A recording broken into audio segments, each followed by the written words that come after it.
Micho, we had the hardest missions of our life yesterday. Yeah, dude, and we had a blast, too. I think I had the most fun. What did we do? Tell these people. All right, so you and I were complaining the other day about boss battles and, wanting more of a boss challenge in the game. Mm-hmm. And one of our generals, we made a video on it. And a 10-star general watched that video. A fine gentleman by the name of Harbinger of Democracy recommended that we do D10 missions, but the boss fight would just be the armies and like the chaff. And the loadout would be all cadet equipment, which means only Eagle stratagems. You can't use anything else except Eagle stratagems, and that is it. For support weapons, you would have to scavenge them, meaning you have to find them somewhere on the map. You cannot spawn with them at all. He recommended that easy would be the squids, i.e. the Illuminate. Medium difficulty would be the automatons. And he said that hard would be considered the bugs. So we, being who we are, went and did a level 10 bug mission with only a cadet loadout. Well, so the Cadet Loadout, just to make sure people know, it's the Liberator, not the Penetrator, just the Liberator. I like when you say Penetrator, man. Peacemaker. Is it called the Peacemaker? I think it is. Your generic sidearm pistol. Regular frag grenades, which I have not used since this game came out in literally over a year. And what am I missing? Oh, the armor. You have to use the basic default armor. Yeah. You might notice something. You have nothing in your loadout to take out heavy enemies. No, I mean, you kind of do in a weird way. So talking about those frag grenades, you're just your standard default equips. I came to a certain appreciation of them last night. Playing this way made me actually like those grenades more than I did originally, because it's just a basic frag grenade. You don't think twice about it, and they're not as superior. They're not as good as other things. Right. But if you cook them and throw them at these heavier enemies in the right timing, you do some damage. You can take out Bile Titans with frag grenades. Yeah, you're right. The frag grenades do put in some work. I mean, they're not a thermite, but they do put in work, and you get 5 of them off the rip. Yeah, it's actually kind of nice. You can do some damage for sure. Yeah. And the standard Liberator, for what it's worth, a good gun. It's a great gun. Yeah. That is a fine weapon. I will say that the Peacemaker pistol is a doozy. I don't like that so much. It's okay. It doesn't have a lot of stopping power. Well, okay, so I wasn't using the Peacemaker often, but because I would forget about it, and because the Liberator was so good. The Liberator was so good that I could rely on it to not have to swap to my sidearm. But when I did swap to my sidearm, I tried to do it in times where I was a little bit slow, like there wasn't a lot of aggro on me. And I wanted to do it just to take off the little mobs. Dude, it is a good gun. It's just not good enough to be the main thing you rely on. Oh yeah, you just can't take out heavier enemies. Yeah. Those alpha enemies, you're gonna get decimated. If there's, God forbid, you run into a stalker, you're in trouble. Well, okay, you're in a world of hurt. Stalkers were really hard with this loadout. Dude, okay, before we even talk about the stalkers, I think it's important to dictate the beginning of the match. We got pretty much annihilated at the beginning of this thing. I don't know if you remember, but we lost the majority of the lives that we possessed in the beginning.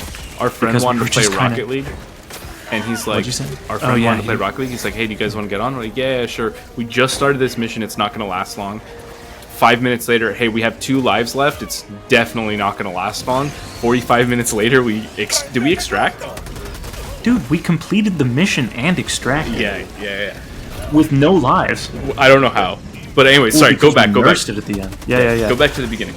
All right, so the beginning we drop, and immediately, there you go. There's your boss fight. Because the enemies, I guess they seem even more than usual when you are restricted in the way that you're restricted.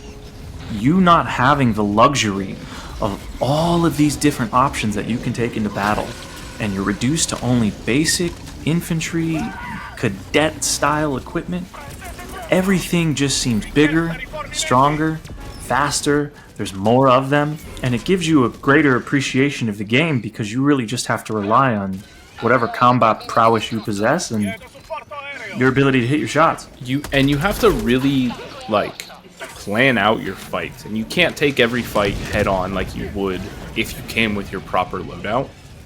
And so I was noticing, like, yeah, we lost a lot of lives at first because it was just, we were getting overwhelmed. It was hard to do. We were separated. A lot of the time because it was just so chaotic. Even though, despite me trying to do my best to get to you or stay with you, we were split up. Damn, it feels like 70% of the time. I would say even more.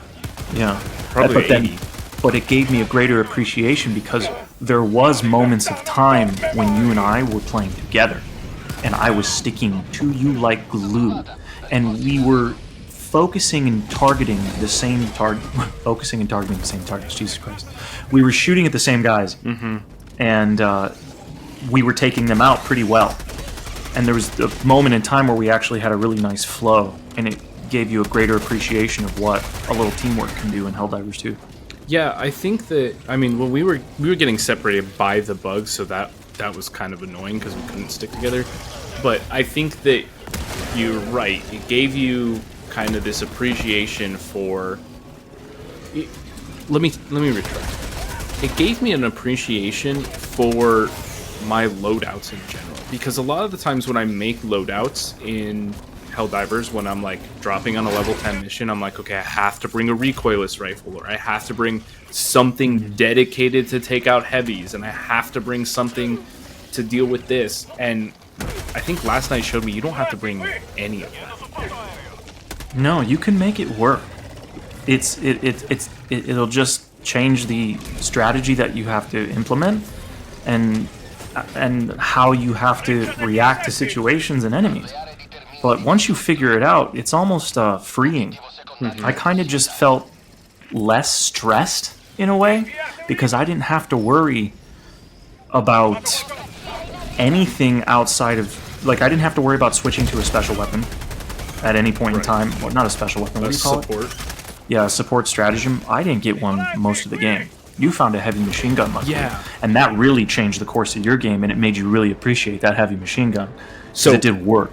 The heavy machine gun, for one, is always an incredible weapon, but the aspect of having to scavenge for a support weapon was incredible because it made me care about POIs for more than samples. Yeah, you know, that's true.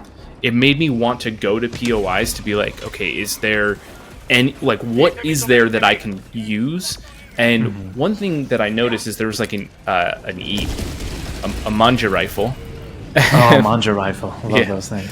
And the rifle, I'm like, why would I pick that up? I'm gonna drop a machine gun to carry this rocket that's gonna do one shot. So it made me think, like, all of the support weapons that exist in the game should exist as findable objects in POIs. I think that I would almost prefer that. Or, I don't know. I would never bring a support weapon. The point that I'm trying to make is, like, I want to pull up on a POI and find a spear with a backpack ready to go, as if like a Helldiver was using it. Maybe it doesn't have full ammo, maybe it has like 2 rockets left, you know, but that would be so cool because one, I wouldn't feel like I have to always bring a stratagem or a support stratagem, and I think personally I probably never would bring one at that point. I would go looking every single time, but it just brings up a good point that not all of the ground weapons, not all the support weapons are available on the ground. And also, do you remember that shotgun, that support shotgun? Yeah, the double barreled? Yeah. Where is that gun, dude? I picked it up the other day, coincidentally. I found that weapon, I think, like 2 or 3 times ever in my life.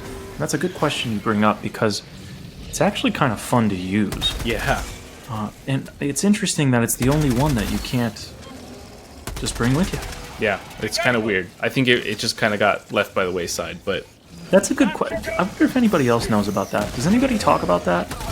Does anybody know the story of this shotgun and why you can't purchase it in the stratagem store? That's a good question. Well, okay, so let's go back to this mission. And getting overwhelmed in this mission was... So I think when we had 1 or 2 lives left, we were approaching the objective for the first time. Yeah, we really lost like 80% of our lives without even remotely completing a primary objective or a primary sub-objective.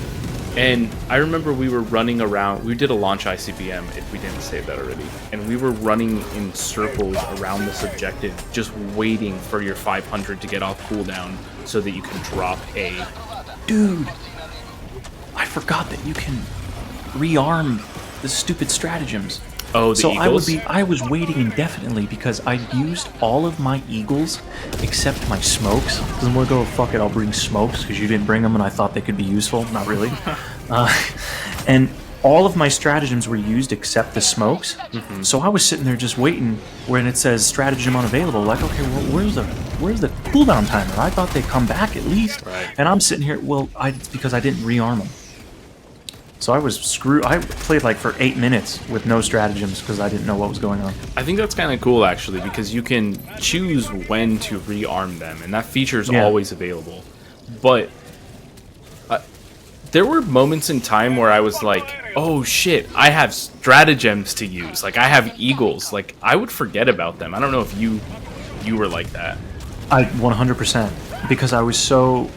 It almost just felt like too much even caring about it, because you kind of just were fending for your life with the bare essentials, so you're really focused on your combat.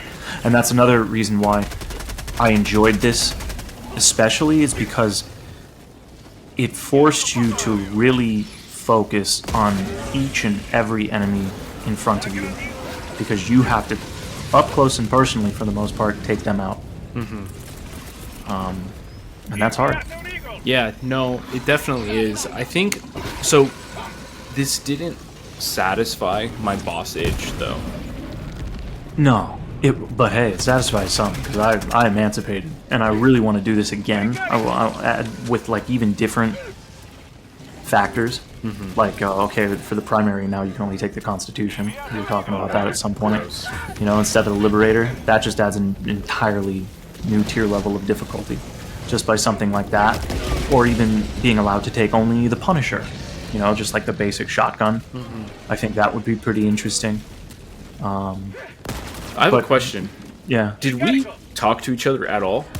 Or were we completely silent for 90% of that mission? For 90% of the mission that we were separated, we were kind of just in Zen mode, like, focus. We did not speak. It was only until we finally kind of linked up towards the end of the mission that we were communicating. But for the most part, no, comms were silent. Comms were very silent. That's so funny. But so it was a grand time. It did not satisfy my boss itch. I still want what I want, and I want bosses. Well, I want some mega monster that we have to fight together. So the reason it didn't satisfy the boss itch, I think, is like this was a difficulty challenge, and the boss itch was kind of like, I want a different challenge instead of like a difficulty spike. This was definitely like, let's make the game harder. Correct. Yeah, for sure. But it made us better men. We're stronger now, don't you get it?